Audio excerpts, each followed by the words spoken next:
Praise the Lord. இன்றைய ஜீவாப்பம் மத்தேயு 15ஆம் அதிகாரம் 1ஆம் வசனம் முதல் 6ஆம் வசனம் வரை. அப்பொழுது எருசலேமிலிருந்து வந்த வேதபாரகரும் பரிசேயரும் இயேசுவின் இடத்தில் வந்து, உம்முடைய சீசர்கள் முன்னோர்களின் பாரம்பரியத்தை ஏன் மீறி நடக்கிறார்கள்? கை கழுவாமல் போஜனம் பண்ணுகிறார்களே என்றார்கள். அவர்களுக்கு அவர் பிரதியுத்தரமாக, நீங்கள் உங்கள் பாரம்பரியத்தினாலே தேவனுடைய கற்பனையை ஏன் மீறி நடக்கிறீர்கள்? உன் தகப்பனையும் உன் தாயையும் கனம் பண்ணுவாயாக என்றும், தகப்பனையாவது தாயாவது நிந்திக்கிறவன் கொல்லப்பட வேண்டும் என்றும் தேவன் கற்பித்திருக்கிறாரே.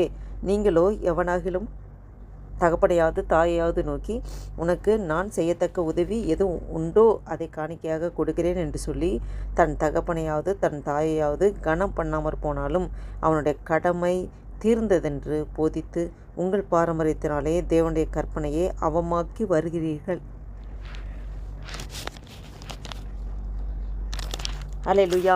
இந்த வேத வசனத்தின் மூலம் ஆண்டவர் வேலை நம்மளோடு இடைப்படுவது என்னவென்றால், ஆண்டவர் அந்த எருசலேமிலிருந்து வேதபாரகரும் பரிசேயரும் இயேசுவின் இடத்துல வராங்க. அப்போது சீசர்கள் முன்னோர்களின் பாரம்பரியத்தின்படி அவங்க கை கழுவாமல் முன்னோர்கள் பாரம்பரியத்தை மீறி நடக்கிறாங்க. கை கழுவாமல் போஜனம் பண்ணுறாங்க.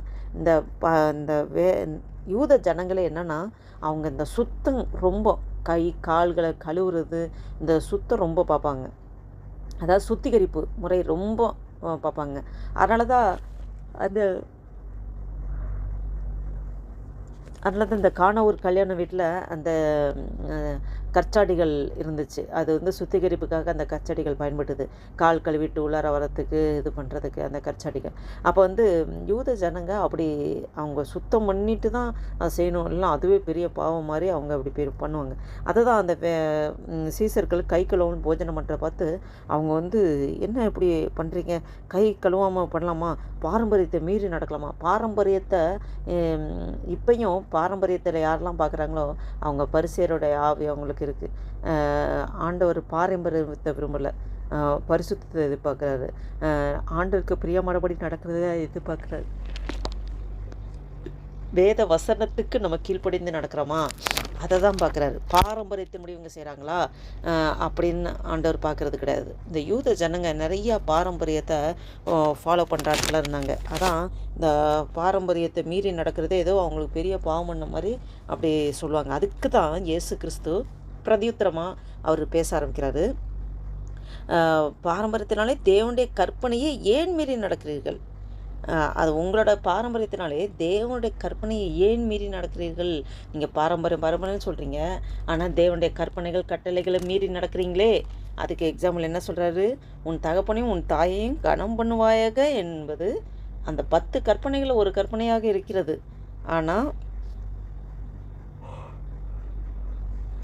ஆனால் இவங்க என்ன பண்ணுறாங்கன்னா, தகப்பனையாவது தாயாவது அவங்க கனம் பண்ணுறது கிடையாது. அதுக்கு பதிலாக அவங்களுக்கு செலவுக்கு காசை கொடுத்துட்டு அப்படியே ஒதுக்கிடுறது. இப்போ இந்த காரியம் என்னென்னா, இப்போ இந்த முதியோர் இல்லத்தில் தாய் தகப்பனை சேர்க்குறாங்கள, அதுக்கு ஈக்குவலானது. அந்த மாதிரி அந்த தாய் தகப்பனை ஏன் கனம் பண்ணணும்? ஆண்டவர் இவ்வளோ தூரம் ஸ்பெசிஃபிக்காக 10 கற்பனைகளிலே தாய் தகப்பனை கொண்டு வந்திருக்காருன்னா கொஞ்சம் யோசிச்சு பாருங்கள். நம்மளும் சிறு பிள்ளையிலேருந்து வளர்ந்து வந்தவங்க தான். கை குழந்தை, நம்ம அறியாமல் அந்த கை குழந்தையாக இருக்கும்போது நமக்குன்னு ஆண்டவர் கொடுத்த தாய் தகப்பன் அவங்க தான் நம்மளை சீராட்டி பாராட்டி, நமக்கு என்ன வந்தாலும் அழுகும்போது நமக்கு எல்லாம் தேவையானதை கொடுத்து சாப்பிட வச்சு எல்லாம் சந்திச்சு, ஒரு அழுகுதுன்னா வேறு எதுக்கு அழுகுதா, எறும்பு கிடச்சிச்சா இது பண்ணிச்சா, அந்தளவுக்கு ரொம்ப கேர்ஃபுல்லாக பார்த்து குழந்தைக்கு எதாவதுன்னா அந்த தாய் மனது துடிக்கும், தந்தை மனது துடிக்கும். அதான் தாய் தகப்பன். அந்த தாய் தகப்பனை அப்போ அந்தளவுக்கு சிறு வயசில் பிள்ளைகளை அவங்க பார்த்து கவனித்து ஒரு ஏஜுக்கு வந்ததுக்கப்புறம் அந்த பிள்ளைங்க தகப்பன் தாயை மதிக்காமல் போகும்போது அந்த பேரண்ட்ஸுங்களுக்கு எவ்வளோ ஃபீலிங் உண்டாகும். அதனால தான் என்னவோ அந்த தாய் தகப்பனை கனம் பண்ணணும்னு ஆண்டவர் அந்த 10 கற்பனைகளே ஒரு கற்பனையாக சொல்லி வச்சுருக்காரு. எப்போவுமே ஆண்டவர் தான் நம்மளை இந்த பூமியில் உருவாக்குனது. எப்படின்னா, இந்த இவங்களுடைய தம்பதிகளுக்கு நீ பிள்ளையாக பிறந்து நீ எனக்காக வாழ்ந்து எனக்காகவே ஊழியம் செய்து நீ என்னண்டே திரும்பி வான்னு சொல்லி தான் ஆண்டவர் ஆசீர்வச்சு இந்த பூமிக்கு அனுப்புகிறாரு. அப்போ நமக்குன்னு கொடுக்கப்பட்ட தம்பதிகளுக்கு நம்ம பிள்ளையாக பிறக்கிறோம், வளர்கிறோம். அவங்களோட அன்பு அரவணைப்பில் ஆண்டவர் இந்த ஒரு பந்தத்தை, உறவின் பந்தம், அந்த தாய் தகப்பனுங்கிற அந்த உறவு, ஸ்ட்ராங்கான அந்த உறவை ஆண்டவர் அதை கனம் பண்ணுறாரு.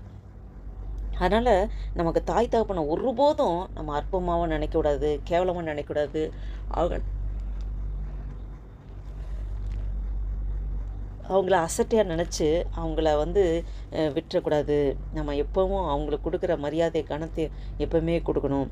அப்போ தாய் தகப்பனை நீங்கள் கனம் பண்ணலேன்னு தான் அந்த பரிசேஸ் வேதபாரகர் ஆண்டவர் கண்டித்து சொல்கிறாரு. நீ பணம் கொடுத்தா போதுமா?